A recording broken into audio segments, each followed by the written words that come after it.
Nigeria risk raising millions of Nnamdi Kanus by keeping IPOB leader in detention. Ohanaeze Youth Council warn Nigerian government. It's a pity that these people, up till now, they have not learned. Keeping Nnamdi Kanu in detention have not solved any problem.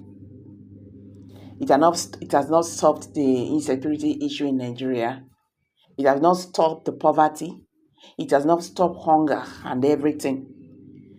They've forgotten that Nnamdi Kanu is also a victim of injustice as well. You know, when you do something, you see that what you are doing is not really giving you any good result. Why can't you just change another strategy and see if you can, improve on what you are doing? Since Mazi Nnamdi Kanu was adopted, has it changed any issue? No. Capital no.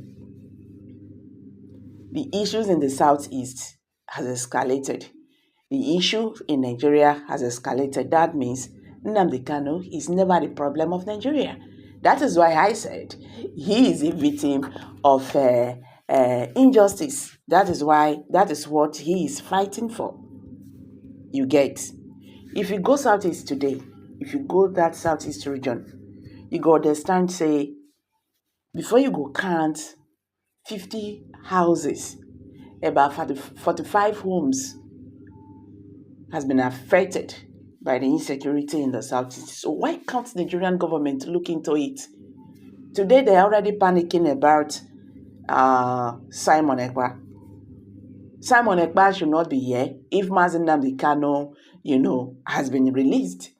But today they now have problems to deal with, to the extent that the Nigerian government is now looking for a way, to ask the Finnish government to, extradite Simon Ekpa back to Nigeria. They don't package another problem to themselves. Another Simon Ekpa will still come up. Another Nnamdi Kanu will still come up. That is just what Ohanaeze the Youth Council is trying to tell Nigerian government. Why can't you release this man and see if things cannot change? He also uses smart to say it. What is going on in the southeast is being orchestrated by those people who do not like me. Is those people who still want to, call dog a bad name. You understand? It's those people who don't just want the freedom of Southeasterners. They are the one, doing whatever they are doing now.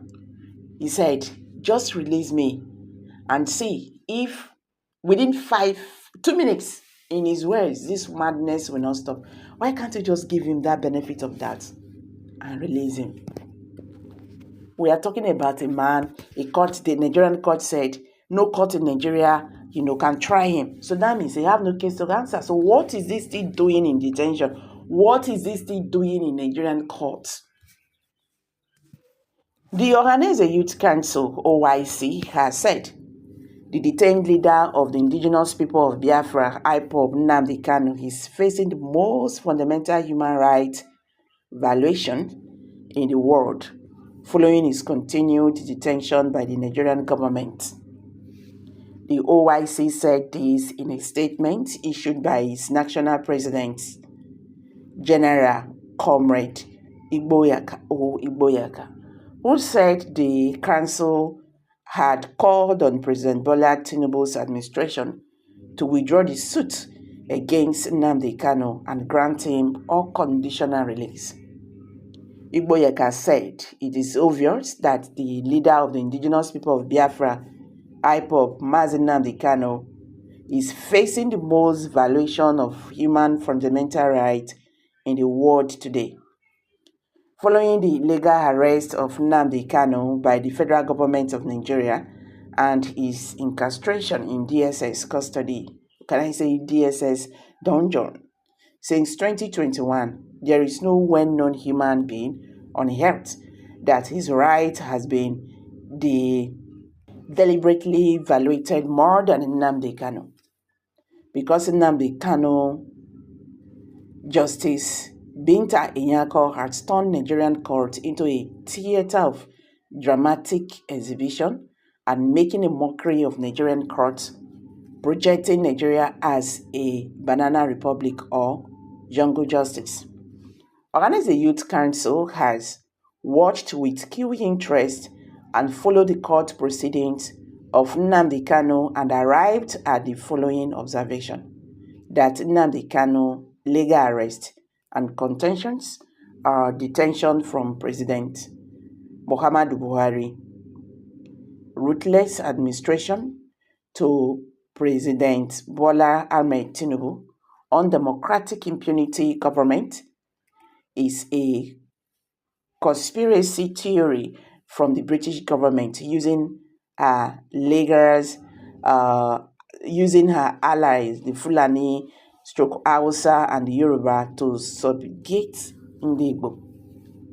That Nnamdi Kanu persecution is a pure tribal victimization, shared chronic hatred, oppressiveness, and ethnic cleansing, and brought his court hearing trial lack merit in any court of competent jurisdiction in Nigeria.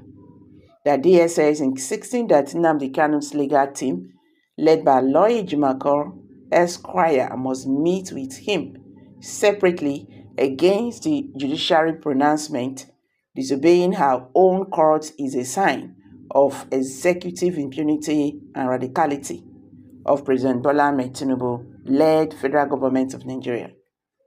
That the denial of DSX for Mazi Nnamdi Kanu to have a private time with his legal team on 14th June 2024 in their own attempt to hinder even the legal trial, thereby preventing Kanu's legal team to prepare for hearings or trial commencement on 19th 20th June 2024.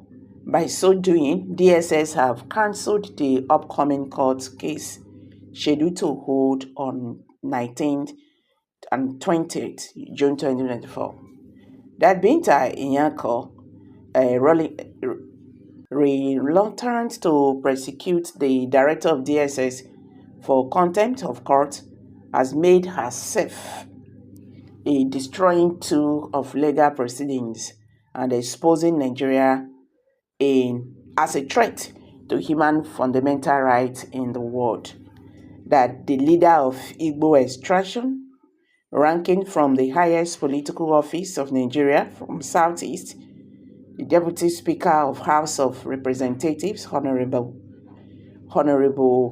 Benjamin Okieze Kalu, the leader of Igbo, under the aegis of Ohanaeze Igbo Worldwide Chief Engineer Emmanuel Iwenyango, Governor Hope Uzodinma, Governor Peter Mba, Governor Charles Soludo, Governor Alex Choma Oti, and Governor Francis Nwaifuru must now confront the federal government of Nigeria before June 19th or 20 of the said federal hearing to seal his release immediately.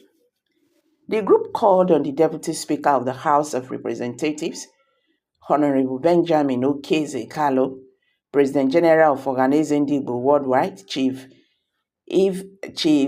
Emmanuel Iwenyango, and all the Southeast governors to know that the way Nnamdi Kanu was adopted and smuggled to Nigeria, there is no window of any court in Nigeria to commence trial.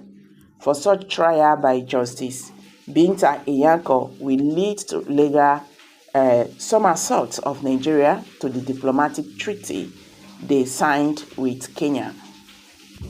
Igboyeka noted that within the framework of the law, the Nigerian government has only two options regarding Kanu's case, which was to either release him unconditionally or return him to Kenya and follow proper legal process to extradite to Nigeria if they insist on putting him to trial.